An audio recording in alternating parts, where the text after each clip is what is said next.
प्रधानमन्त्री बालेन्द्र शाहमाथि लाग्यो निकै नै ठूलो आरोप। प्रधानमन्त्री बालेन्द्र शाह बने निकै नै चिन्तित। विस्थापन होइन व्यवस्थापन गर, नेपाली नागरिकहरूको उठीबास बन्द गर भन्दै सरकार विरुद्ध सुकुम्बासी पीडितहरूले गरे चर्को नाराबाजी। सरकारलाई दिए यस्तो चेतावनी। अन्ततः नक्सामा मात्र होइन नेपाली भूभाग नै फिर्ता हुने पक्का पक्की। छिमेकी राष्ट्र भारतलाई लाग्यो निकै नै ठूलो झड्का। के साँच्चीकै छिमेकी राष्ट्र भारतले अतिक्रमण गरेको नेपाली भूमि फिर्ता देला त? यसबारे पुरै जानकारी। अब कुनै पनि हालतमा सुकुम्बासी बस्तीमाथि डोज चलाउन दिँदैन भन्दै हर्ख सापाङले गरे यस्तो कुरा सार्वजनिक। प्रधानमन्त्री बालेन्द्र शाहलाई दिए यस्तो चुनौती। घण्टीमा भोट हाल्नेहरू 1 महिनामै लुक्ने अवस्थामा पुगे भन्दै मेडिकल व्यवसायी दुर्गा परसाईले गरे यस्तो कुरा सार्वजनिक। सुकुम्बासी बस्तीमा डोज चलाएको भन्दै माइती घर मण्डलामा श्रम सांस्कृतिक पार्टीले गर्यो चर्को विरोध प्रदर्शन। सर्वोच्चको आदेशपछि बल्ल बोल्यो बालेन सचिवालय। सुकुम्बासी व्यवस्थापनको योजना तयार यस्तो रहेको छ।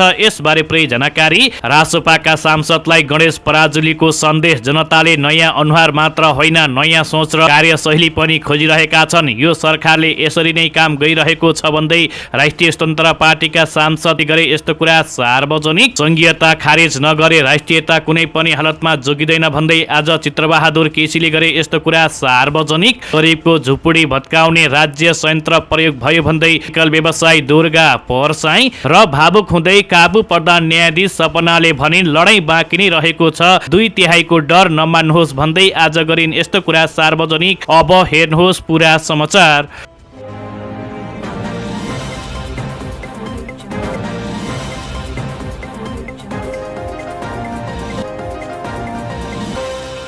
दर्शकबिन नमस्कार। तपाईँ अहिले हेर्दै हुनुहुन्छ हाम्रो खोज युट्युब च्यानल। दर्शकबिनहरू सदा जस्तै आज पनि विशेष रिपोर्टका साथ उपस्थित भइसकेका छौँ। यो भिडियोलाई अन्तिमसम्म हेरेर हामीलाई साथ दिनुहोला। दर्शकबिनहरू समाचार सुरु गरौँ आजको पहिलो प्रसङ्गबाट।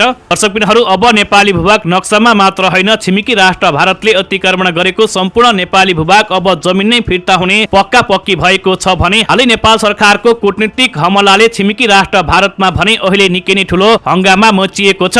नेपाली लिपुलेख सीमा विवाद विषयमा छिमेकी राष्ट्र भारत र छिमेकी राष्ट्र चीन दुवैलाई कूटनीतिक नोट पठाएर काउन्टर दिएपछि भारतीय सत्तामै अहिले खैला बैला मचिएको छ। वर्षौंदेखि नेपाली भूमिमा सडक बनाएर सुरक्षा फौज राखेर दादागिरी देखाउँदै आएको छिमेकी राष्ट्र भारतलाई यसपटक नेपाल सरकारले परमाको कठघेरामा उभाएको छ भने अब कुनै पनि हालतमा छिमेकी राष्ट्र भारत नेपालसँग झुक्नै पर्ने देखिएको छ भने अन्ततः छिमेकी राष्ट्र भारतले नेपाल र भारतको सीमा सम्बन्धी विषयमा संवाद गर्नको लागि तयार समेत भएको छ। 1816 को ऐतिहासिक सुगौली सन्धिमा काली महाकाली नदी पूर्वको सम्पूर्ण भूभाग नेपालको हुने स्पष्ट किटान गरिएको छ भने छिमेकी राष्ट्र भारतले आफ्नै ऐतिहासिक र सन्धि कुल्चिने हिम्मत अब गर्न सक्दैन। धेरै जनाले यो विषयमा टीका टिप्पणी गरेका छन्। त्यस्तै ब्रिटिश इन्डियाकै पुरानो नक्सा सन् 1816 देखि 1860 सम्म ब्रिटिश सरकारले निकालेको आधिकारिक नक्साहरूमा नेपाली भूभाग लिम्पियाधुरालाई काली नदीको मुहान र नेपालको सिमानामा देखाइएको छ भने छिमेकी राष्ट्र भारतले पछि निकालेको नयाँ नक्सामा भने अब कुनै अर्थ नरहेको देखिएको छ। नेपालको प्रशासनिक हकमा भने 2015 सालको चुनावमा कालापानी लिम्पियाधुराका नेपाली जनताहरूले नेपालमै भोट हालेको र 2028 सालसम्म नेपालले नै जनगणना गरेको प्रमाण नेपाल सरकारसँग सुरक्षित रहेको छ। के छिमेकी राष्ट्र भारतसँग यसको जवाफ रहेको छ भन्दै अहिले गम्भीर प्रश्न उठेको छ भने छिमेकी राष्ट्र चीन र छिमेकी राष्ट्र भारतको अवैध सम्झौता सन् 1954 र 2015 मा नेपाललाई थाहा नदिकन नेपाली भूभाग लिपुलेखलाई व्यापारिक नाका बनाउन भारत र चीनको सम्झौता अन्तर्राष्ट्रिय कानून विपरीत रहेको छ। छिमेकीको जमिनमा छिमेकीकै अनुमति बिना गरिएको व्यापारिक डिल खारेज हुनुपर्ने अहिले माग उठेको छ। त्यति कूटनीतिक दबाव र बाटामा छिमेकी राष्ट्र भारत अहिले तयार रहेको छ भने नेपालको कडा अडानपछि भारतीय विदेश मन्त्रालयले संवादको लागि तयार रहेको भन्दै नरम प्रतिक्रिया दिनु नेपालको जित सुनिश्चित भएको संकेत गरिएको छ।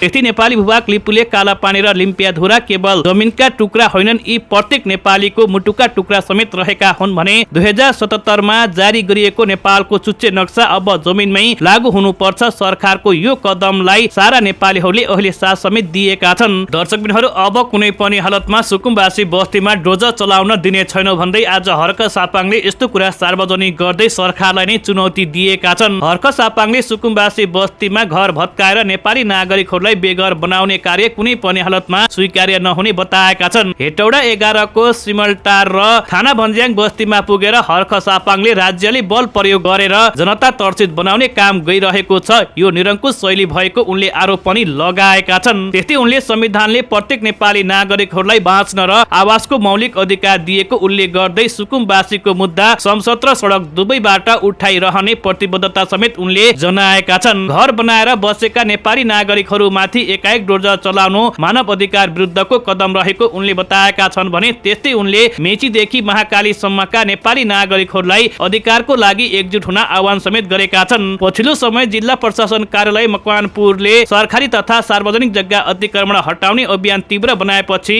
सिमलटार बस्तीका स्थानीयहरू विस्थापितको डरमा रहेका छन् भने सोही तनावबीच हर्क सापाङ बस्तीमै पुगेर स्थानीयका गुनासो सुन्दै सरकार विरुद्ध कड़ा रूपमा उनी अहिले उत्रिएका छन्। दर्शकबिनहरू, घण्टीमा भोट हाल्नेहरू 1 महिनामै लुक्ने अवस्थामा पुगेका छन् भन्दै आज मेडिकल व्यवसायी दुर्गा परसाईले यस्तो कुरा सार्वजनिक गरेका छन्। राष्ट्र राष्ट्रियता धर्म सांस्कृतिक तथा नागरिक बचाउ महाअभियानका संयोजक मेडिकल व्यवसायी दुर्गा परसाईले घण्टीमा भोट हाल्नेहरू 1 महिनामै लुक्ने अवस्थामा पुगिसकेको उनले टिप्पणी गरेका छन्। भक्तपुर स्थित आफ्नै निवासमा हिजो आयोजित पत्रकार सम्मेलनमा उनले सो टिप्पणी गरेका हुन् भने विदेशमा रहेका दाजुभाइ दिदी बहिनीहरूले घरमा फोन गरेर घण्टीमा भोट नहाले घरै आउँदिन भनेर घुर्की लगाएको उनले बताएका छन्। आज नेपालबाट आमा बुबाले भनिरहेका छन् अब घर नै छैन, कुन घर फर्किन्छस् भन्दै उनले प्रश्न समेत गरेका छन् भने त्यस्तै उनले पूर्व प्रधानमन्त्री केपी शर्मा ओलीले जस्तै प्रधानमन्त्री बाजेन्द्र शाहले पनि शक्ति आफ्नो हातमा ल्याइरहेको भन्दै शक्ति भनेको जनता हुन् भन्ने कुरा नभुल्नको लागि उनले चेतावनी समेत दिएका छन्। त्यस्तै सरकारले चौथो वरियताको न्यायाधीशलाई प्रधान न्यायाधीशमा सिफारिस गरेर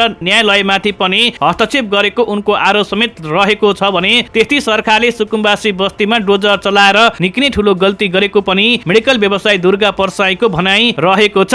त्यस्तै मेडिकल व्यवसायी दुर्गा परसाईले गरिबको झुपडी भत्काउन राज्य संयन्त्र प्रयोग भएको भन्दै उनले सरकारको सरको आलोचना समेत गरेका छन्। मेडिकल व्यवसायी दुर्गा परसाईले वर्तमान सरकारले राज्य शक्तिको दुरुपयोग गरी सुकुम्बासी र गरिबी जनताहरूलाई लखट्ने काम गरेको गम्भीर आरोप लगाएका छन्। सञ्चारकर्मीसँग कुराकानी गर्दै उनले सुकुम्बासी बस्ती हटाउन नेपाली सेना नेपाली प्रहरी परिचालन गरिनु लोकतान्त्रिक मूल्य मान्यता विपरीत भएको पनि उनले टिप्पणी गरेका छन्। त्यस्तै मेडिकल व्यवसायी दुर्गा परसाईले झापाको दमकमा सुकुम्बासीको घर भत्काउने सन्दर्भमा स्थानीय प्रशासनले अनावश्यक दबाव दिएको दावी समेत गरेका छन् भने दमक नगरपालिकाका मेहर राम थापाले सुकुम्बासीको पक्षमा उभिँदै घर भत्काउन अस्वीकार गर्दा प्रमुख जिल्ला अधिकारी सिडिओले माथिको आदेश भन्दै बल प्रयोग गर्न खोजेको उनको भनाइ समेत रहेको छ। त्यस्तै राज्यले आफ्ना नेपाली नागरिकहरूको रक्षा गर्नुको सट्टा उनीहरूलाई बासविहीन बनाउन शक्ति प्रदर्शन गरिरहेको मेडिकल व्यवसायी दुर्गा परसाईको भनाइ समेत रहेको छ।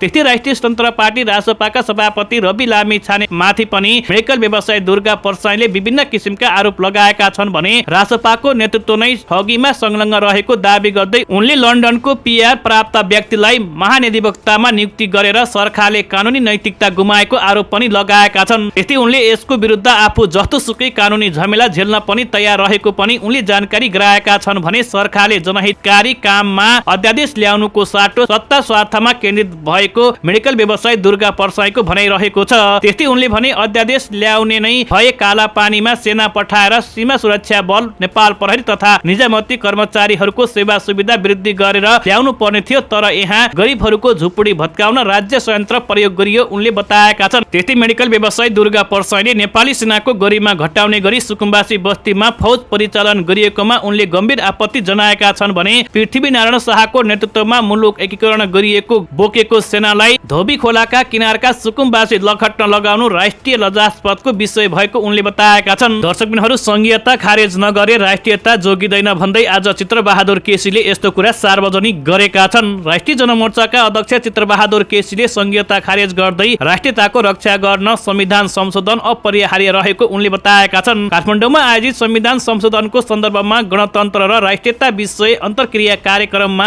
आफ्नो धारणा प्रस्तुत गर्दै उनले संघीयतालाई जड नभई गतिशील दस्तावेजका रूपमा विकास गर्नुपर्ने धारणा समेत राखेका हुन्। प्रत्यक्ष 10 वर्षमा संविधान पुनरावलोकन गरिनुपर्ने उल्लेख गर्दै वर्तमान संविधानमा रहेका संघीयता सहितका केही व्यवस्था गलत प्रावधान भएको उनले दावी समेत गरेका छन्। त्यस्तै केसीले संघीयताको कारण देशको एकता कमजोर भएको, प्रशासनिक खर्च अत्याधिक बढेको र राज्य संरचना बोझिलो बनेको आरोप लगाएका छन्। नेपाल ऐतिहासिक आंशिक रूपमा एकात राज्य भएकाले प्रदेश संरचना हटाएर प्रजातान्त्रिक विकेन्द्रीकरणमा आधारित शासन प्रणाली लागू गरिनुपर्ने उनको भनाइ समेत रहेको छ। त्यस्तै उनले संविधान संशोधन प्रक्रिया विदेशी प्रभाव र कठपुतलीको सरकारको नियन्त्रणमा पर्न सक्ने खतरा रहेको चेतावनी पनि दिएका छन् भने हाल गठन गरिएको संविधान संशोधन सम्बन्धी कार्यदलको नेतृत्वप्रति समेत उनले आशंका व्यक्त समेत गरेका छन्। त्यस्तै उनले नागरिकता नीतिबारे बोल्दै केसीले वंशको आधारमा नागरिकता प्राप्त व्यक्तिको मात्र उच्च संवैधानिक पद पाउनु पर्ने धारणा समेत राखेका छन् भने जन्मको आधारमा वा अंकृत नागरिकलाई संवैधानिक पदमा लैजाने अभ्यास उपयुक्त नभएको उनको तर्क समेत रहेको छ।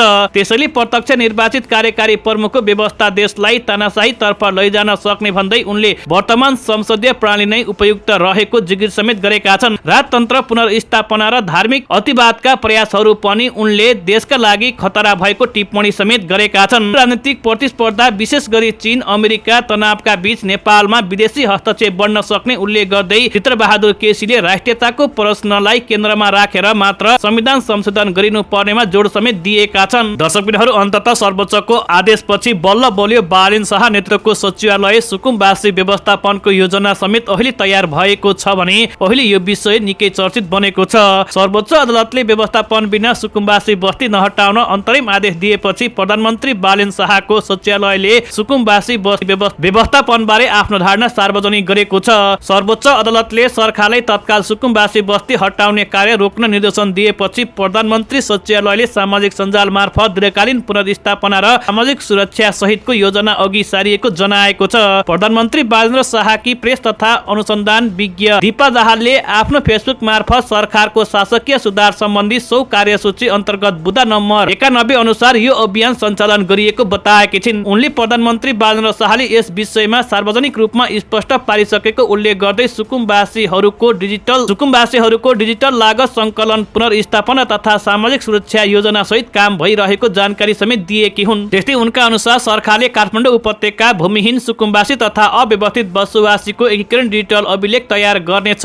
यस अन्तर्गत प्रत्येक व्यक्तिको फोटो, औँठा छाप, पारिवारिक आर्थिक स्वास्थ्य तथा सिप सम्बन्धी विवरण सङ्कलन गरिनेछ। साथै सहभागी परिवारलाई डिजिटल परिचय पत्र उपलब्ध गराइने र राष्ट्रिय परिचय पत्र नभएकाहरूलाई होल्डिङ सेन्टरमै परिचय पत्र बनाइदिने व्यवस्था गरिने उनले बताएकी छिन्। सरकारले सुकुम्बासीहरूको बैंक खाता खोली राहत अनुदान तथा पुनर्स्थापना सहायता सिधै खातामा पठाउने योजना समेत अघि सारेको उनले जनाएकी छिन्। सङ्कलित तथ्याङ्कलाई राजनीतिक उद्यमशीलता र सामाजिक सुरक्षा कार्यसँग जोडिने सचिवालयको भनाइ समेत रहेको छ भने वैशाखको पहिलो सप्ताहदेखि सरकारले विभिन्न सुकुम्बासी बस्तीमा डोजर अभियान चलाएपछि उचित व्यवस्थापन नगरेको भन्दै आलोचना बढिरहेको छ। यसैबीच सर्वोच्च अदालतले पुनर्स्थापना र वैकल्पिक व्यवस्था बिना बस्ती नहटाउन आदेश दिएपछि सरकारको सचिवालयले पहिलो पटक विस्तृत रूपमा आफ्नो योजना सार्वजनिक गरेको हो।